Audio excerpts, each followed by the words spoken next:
Welcome back to the Ludiverse. I'm Jay, and we have a guest. Would you care to introduce yourself? Hey, I am Ani Hayes. I'm 32. Very much into kink. I've owned and operated two dungeons local to me, and have been in the lifestyle for well over a decade now. And I'm really excited to share some of those experiences with everyone. This is an interview we've had to. This is the third time we've tried scheduling this interview, and due Yeah, to various things, which completely understandable, we've had to reschedule, and it happens. I yeah, hope all that works out for you, unfortunately. though. Yeah, it's actually things are getting better pretty steadily, so can't complain. Well, that's good. The topic came up of water sports, and Yeah.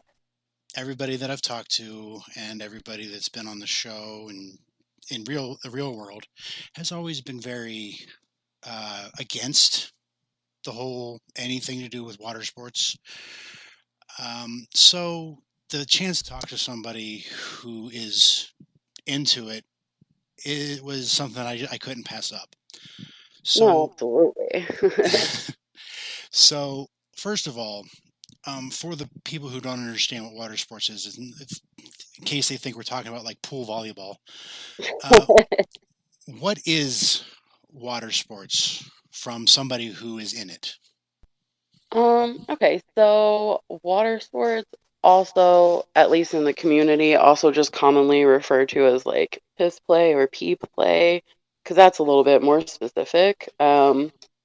You enjoy the incorporation of, pee into some aspect of your kink or sexual experience. So whether you literally just, maybe you like being fucked until you pee yourself. Maybe you like getting a golden shower. Some people, myself included, maybe you like having anal with a little bit of golden fun.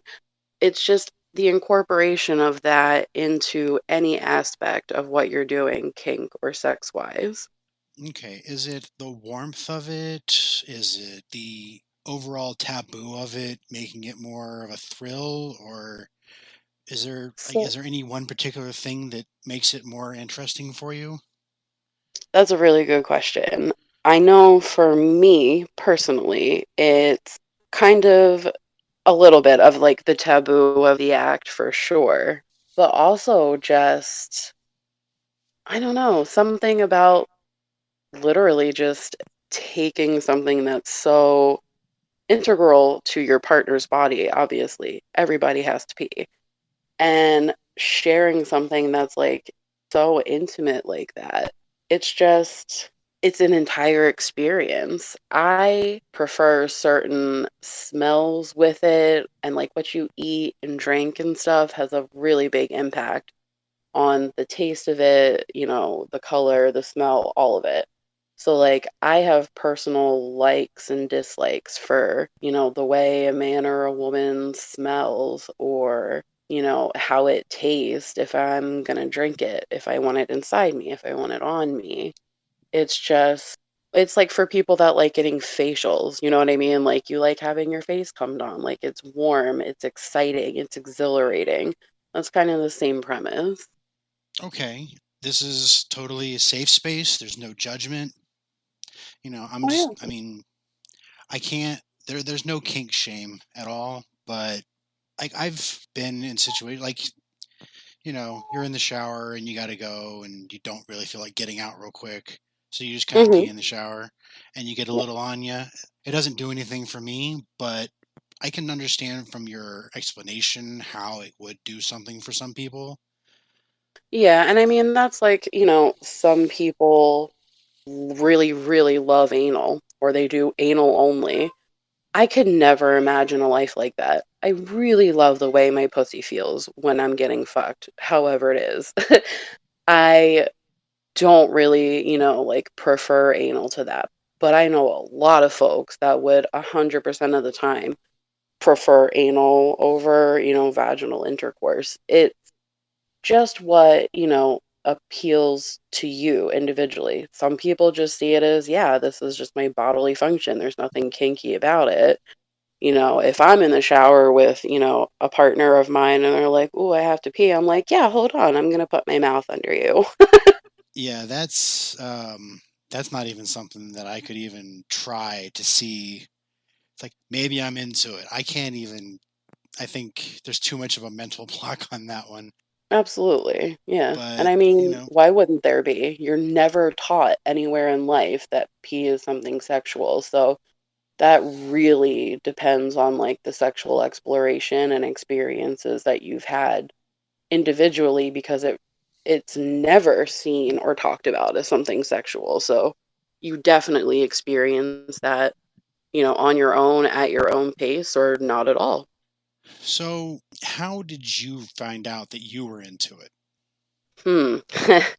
So I started out like when I was younger and like my late teens, early 20s. I was like everybody else. It was just something I joked about and like, made little comments here and there, and then after a while, like it was completely random. I was watching porn in a totally unrelated genre.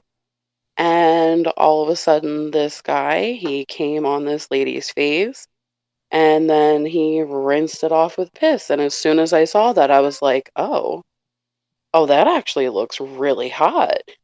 And it took me, I would say, probably like 4 years before I even ventured into trying to find somebody to like have that experience with.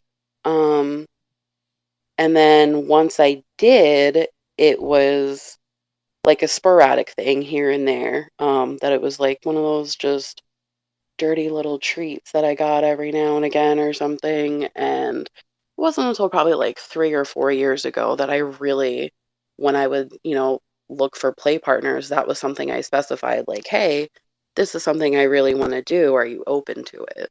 I could imagine that would be an interesting conversation. It's like, hey, I think you're cute. Want to pee on me? Um, Well, I mean, like in the beginning, you said like, water sports and piss play is not something that anyone that you've interacted with has ever really been like open to or into. And on my end, I find 90 to 95% of the partners I've played with in the few years have actually not only been open to it, but enjoyed doing it. So I have quite the opposite experience to you in that regard. well, it's never really come up. It's never been a thing like, hey, I want to try this. Hmm. It's usually like somebody will mention it, and then everyone around me has always been like, that's kind of gross. So Yeah, people around me are always like, yeah, that's really disgusting, or like, wow, that's, you know, and I'm like, okay, well, I mean, I find some of the things you like disgusting, but I would never say that because it's what you enjoy. And so, like, it doesn't matter who it is. If I hear people kink shame, I immediately call somebody out on that. yeah, like I can't be one to really judge because like I'm a furry, and there are so many people that think that furries are like the lowest of the low. Right, So I have no room to be like, what you're doing is gross because, right. hey, Everybody likes what they like, and that's what makes it interesting. and that's what this show is. It's getting it out there for the world. It's you don't have to be some deviant locked away in their room, not seeing the outside world because of your fetishes. We could be, Right, you're not like jerking it while you're trying to find some dark web links to some shit that can't find on a mainstream porn site. Like, I mean, the cashier that rings you up at Walmart might have a secret sex dungeon or a full fursuit that you don't know about.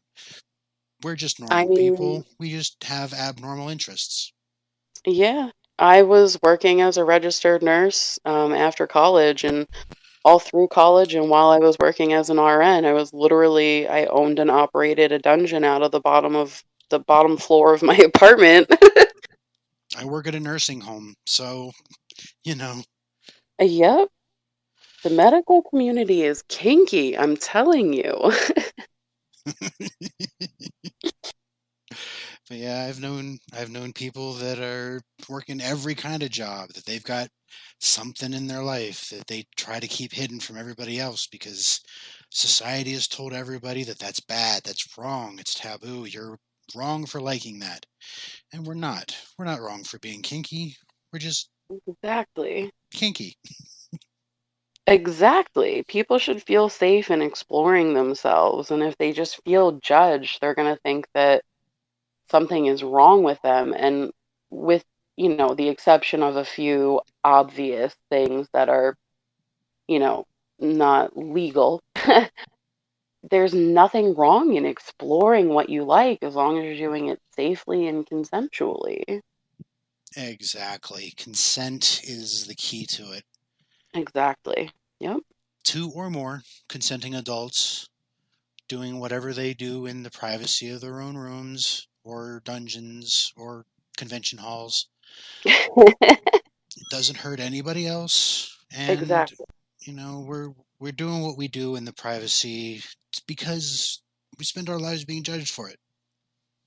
Exactly. I feel like if you're shaming somebody for like having an orgasm and being happy and fulfilled, then it's really you with the problem. And maybe, just maybe, you should find a local dungeon and tease that out.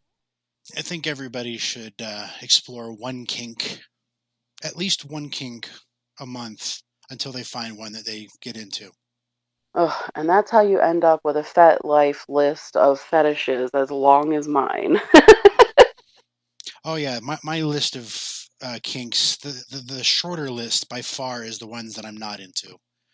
Oh God, yeah. I think there's less than 10. I'm in single digits for that. Yeah, it's like I'll try anything once and twice if I like it.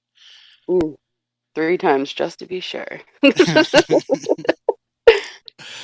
All right, so are there any, as far as getting back to water sports, are there any sanitary risks like hygiene? Because there are bacteria and stuff in urine.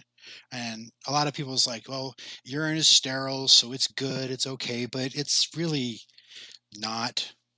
Once it comes into Right. contact with air, that's what gives it color and smell.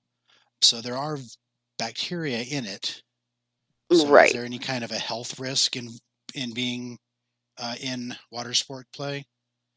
Okay. So, um, the biggest thing that I recommend for anybody that's starting out or even just experienced people who might not know it, um, you don't ever want to catch the very beginning of the stream. Um, you want to you know, have a few squirts out first and then really get into it. Um, the other thing is making sure that your partner has been well hydrated because your body does filter out, the waste vitamins and things that it just can't use anymore. So when you're thinking about like drinking it, you want to be mindful of how much you're drinking. If you only do it, every now and again, you're probably not going to come into a lot of problems. But if it's like every single day and you've been doing it for months and months and months, and your partner is only drinking like 20 ounces of water a day, your vitamin levels are going to get screwed up and it's going to start affecting your kidneys for sure. If your kink is only, like having it on the outside of you, or maybe you like to have it in your mouth, you spit it out though, you're really not running into many risks as long as you don't have like, some gaping open wound or something, because that does obviously lend for possible infection. If you like it inside you, whether it's, in the vagina or it's in your rectum, your colon, whatever, you don't want it to be very yellow. It's going to be more acidic. There is more waste coming out.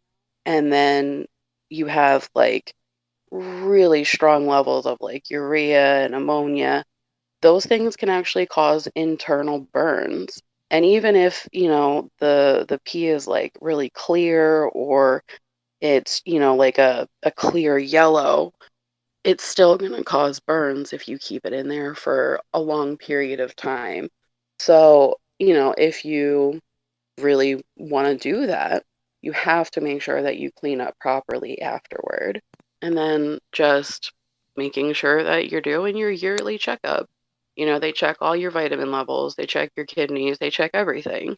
So if you're a regular participator and you're, using those steps to stay healthy and you get even just a once a year physical, you're probably good to go. So for people just starting out, it might be a good idea to try starting out like in the shower. I would say so, yeah. Just because it's easy cleanup, number one. You don't really have to do anything other than wash it right down.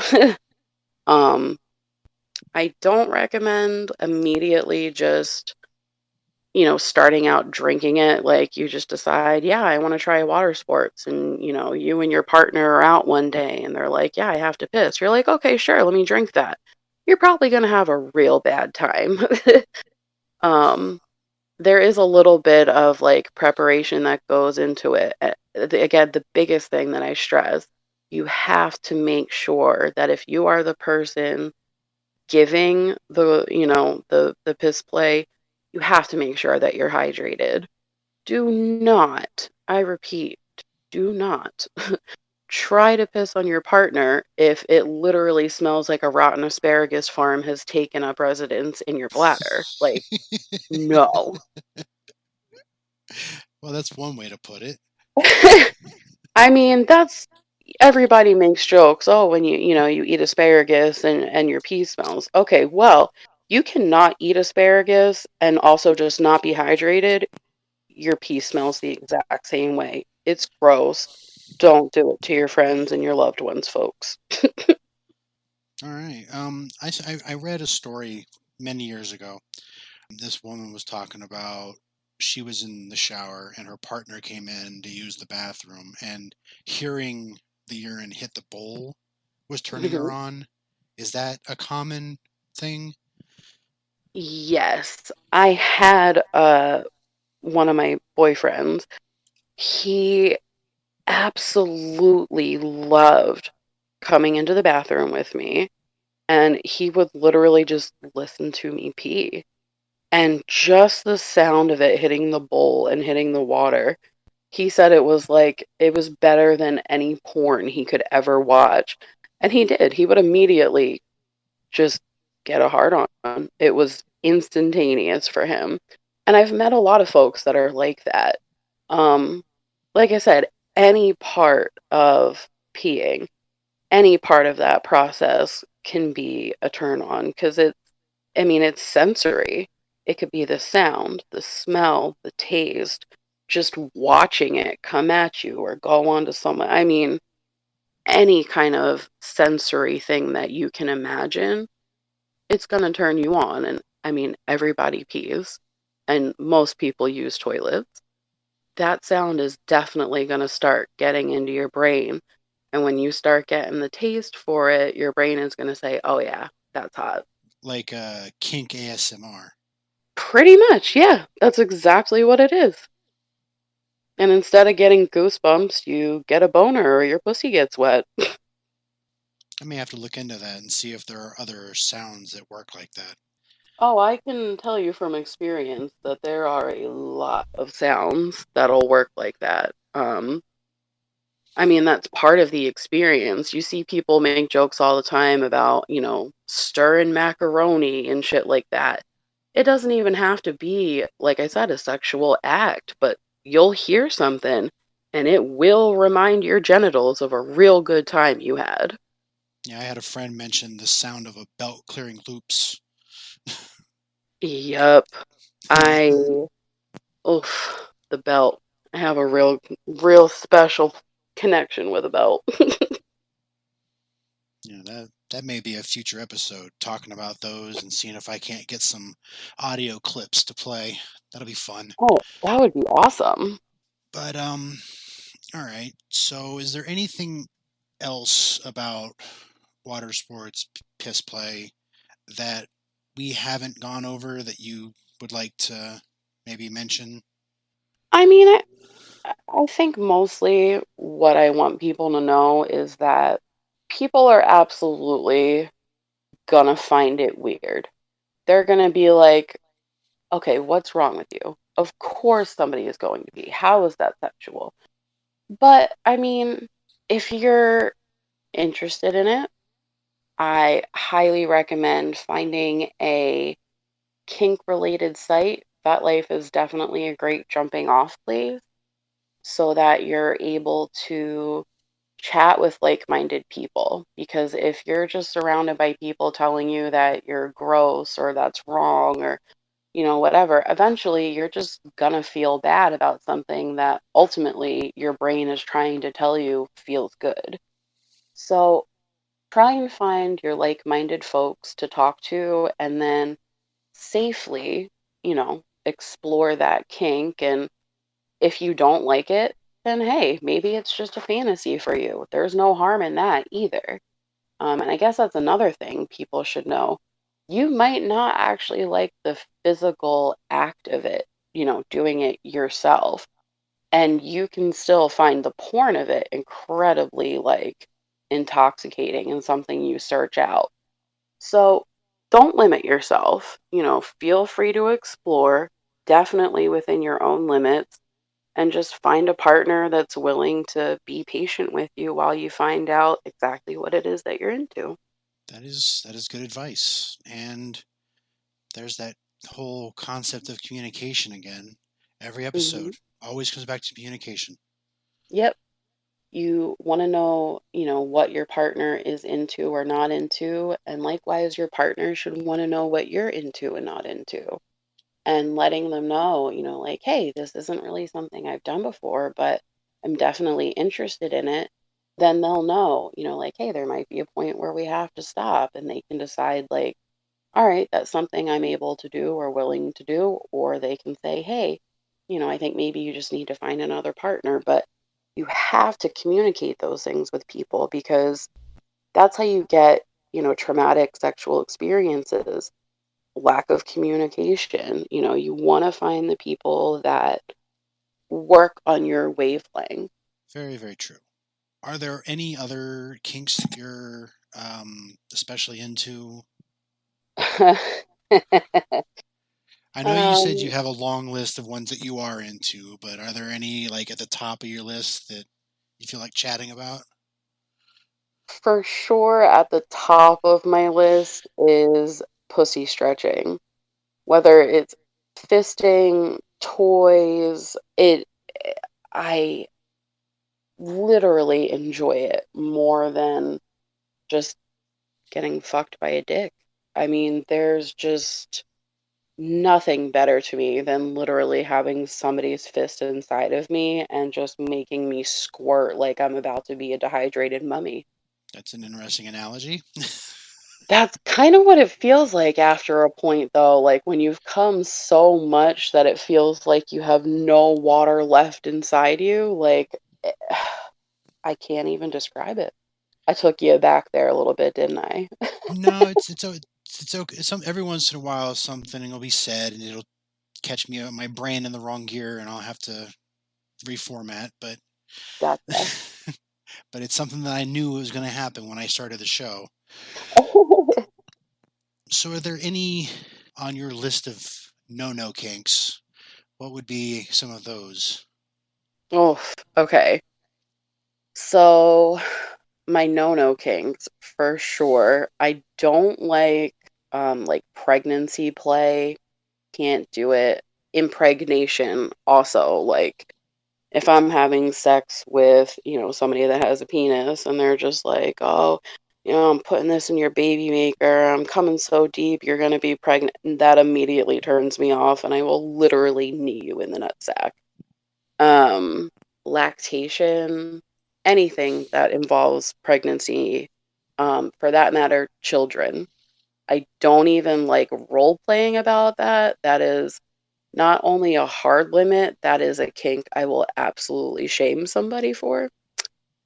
Um, Nothing that involves cigarettes, just personal preference. I don't like cigarettes.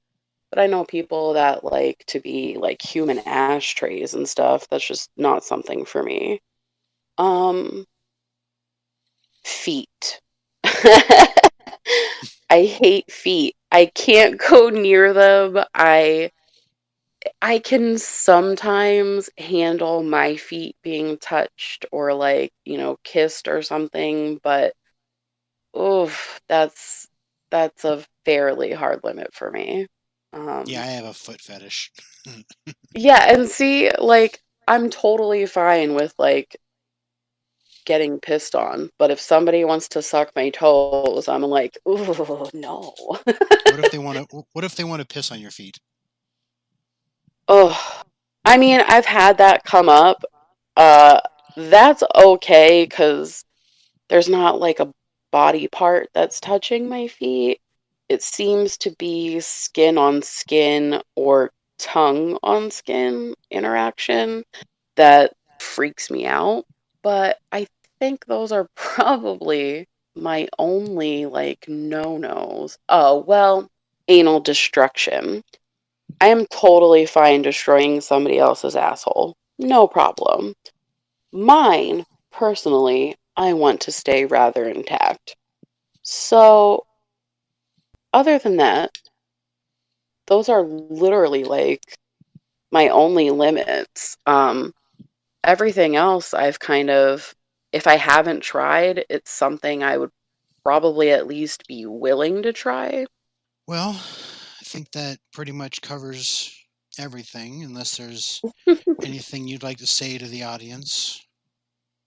Um, I just want you all to know, like, whatever it is that you're looking to explore, there is absolutely somebody else out there with that kink or that fetish. Don't ever feel like you're some dirty, crazy person because you like this thing and you just haven't encountered other people that do. I guarantee you, either you just don't know that they do, or you just haven't encountered them yet. There is absolutely always somebody else into whatever kink that you're thinking about is. So do a little research and again, find your people and find your community because they're out there and they're waiting to help you explore that a little bit more. Very good advice. You mentioned you have a FetLife account. Would you care to mention the link to that? And then I can just put it down in the show notes for people Sure. who don't type that fast. Yeah, so I'll have the link because FetLife doesn't actually do it like it's not like fetlife.com/ something. They just give you like a number. But you can find me at Baby Doll Haze. Um, and I mean, there's pictures of my face all over the place, all over my FetLife. And I mean, you'll see by my page, it's a fairly safe space for pretty much anyone, and I'm always willing to take, um, you know, questions or helping people find groups that they might, benefit from. So find me if you would like to. If you want advice or you just want to chat, I'm always open. All right. Well, thank you for being on and talking so openly about what seems to be a very hard subject to get people to talk about. No problem. And we are going to have the link to your FetLife down in the show notes. Okay. And if anybody has any further questions that I could pass along, you know, I I have Messenger contact. I can ask later. You can get a hold of us on Twitter. Uh, we have the link in the show notes. It's at LudiverseP. And so if you would like to help support the show, like our two financial supporters Zachary Hale and Larry. Get a hold of us on Patreon. We have shirts that are being for sale over on Teespring. And keep communicating and stay safe, everybody. Y'all have a good day. Thank you for listening to the Ludiverse podcast. You can send comments and questions to us on Twitter at LudiverseP. If you like the show, please leave us a rating and review on your podcast app of choice.